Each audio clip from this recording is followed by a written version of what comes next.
Alice in Borderland is one of the series that caused a before and after on the Netflix platform. This Japanese series managed to get fans mesmerized with the story.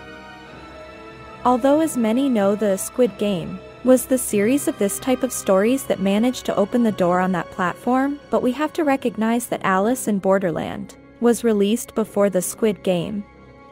So we are practically talking about the first series of the Netflix platform, which gave the beginning of what we know today as Deadly Game stories and series. But what if I told you that probably everything that has happened is part of a virtual reality experiment? What if I can show you details and clues that will make you see this story from another point of view? This incredible story has many unanswered questions, but we can be led by some clues and details in all the chapters. Then little by little we can come to our own conclusions of what is really going on in this series. Who are the ones behind these games, and actually what could happen at the end of this whole story? Today I want to talk about Alice in Borderland. It never really existed. It's all a game. But first, don't forget to subscribe to our channel and turn on the notification bell so you'll be among the first to see our content. The first season ended with many unresolved questions and with the expectation that now the next Deadly Games will begin, and that these would be worse than the first. We saw how at the end of the first season the survivors arrived at the command center where there were countless dead people. All of them apparently died exactly like the others, but it makes us think that they were probably also players of the game. This would be one of the theories. But personally, I don't think they are players, because in one of the images we can see how these people enjoyed watching what was happening, and apparently they were part of the game too. So probably these people were working for the organizers of the games, but at some point they all lost their lives. The curious thing about this last scene is that when they all arrived at this control center that was located in the subway of the train, several of the survivors were found. Among them was the same one who in the second chapter found the clue so that later they would finally find the place.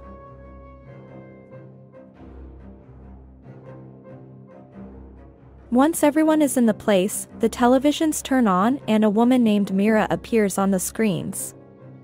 This woman had already appeared, but maybe you never realized it. She was part of the executive team of the beach. Basically here we realized that she was in charge of all the games, or apparently one of the official leaders of the Deadly Games. When she shows up, she wishes them congratulations and tells them that now more amazing and deadly games are coming. Now will come the rest of the cards that had not appeared before. So from that detail we know that what awaits us in the second season is something much stronger and shocking than what we saw in the first season. But there is a very interesting theory that could explain a lot of things. On the internet there is circulating the theory that everything could be part of a virtual reality experiment, and that then all the players are actually inside a kind of intelligence that makes them play in a different way from the rest of the games. In the series we see many things that make reference to the fact that this could be a virtual reality simulation, and maybe you could not notice it. One of the super interesting facts of this theory is that this girl, who appeared in the first chapters and occupied an important part of the story, gave us details of what could be the explanation of this whole story. In one of the chapters this woman says that she had heard of a virtual reality technology company that was about to start virtual reality experiments that could be like real life. From this information is that many have the theory that if these players are playing inside a virtual reality experiment, but augmented to a level that is real, everything that happens in this game. But if it is possible that these players are participating in some sort of virtual reality experiment, then how come none of them remember it? How come they don't remember how they got into the game, and it just seems so real? The theory is that the company probably gave them some kind of medication to erase their memories while they are playing the virtual reality game so that it is more real, and they never realize that they are actually in a fake world and in a totally fake game. Let's remember that the lives of the main characters at the beginning were a total disaster. One of them had been fired. The other one had problems with his mother, and finally, we have the one whose parents could not stand to see him doing nothing. So we have here a type of personality that could be the right ones to play, or submit to experiments of this type in order to earn some extra money.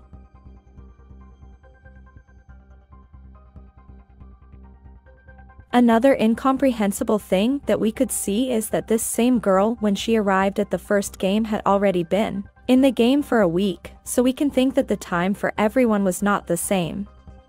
Some were long before the protagonists arrived in the game. So not everyone arrived at the same time, which could explain that there are many people who are participating in the virtual reality game and that they are being added day by day. Another interesting thing is that at the beginning of the season and at the end of the season we can see something very mysterious that we still have no explanation for. It is at the beginning of the first chapter when they were just about to enter that bathroom in the subway to realize that everyone had disappeared. The three friends saw some fireworks which have no explanation. But at the end of the season we also see these same fireworks in the sky, which makes us think of two things. One of the possible theories is that this is like a sign of the same game, or that it could also be that in those moments, they were watching the end but of another team of survivors. After all, we already know that there were many more like them and that they didn't all start at the same time. So we are very anxious for the second season to give us the answers we want so we can understand this whole story. We know that many years have passed since the first season and that now the production has much more budget and much more time to work on their concepts, so we know that it will not disappoint the fans.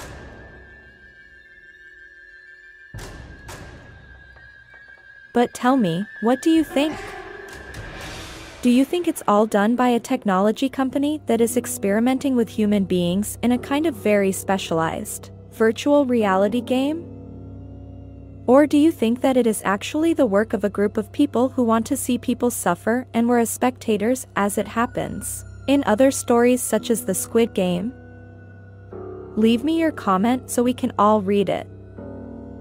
If you like this video, don't forget to share it with your friends.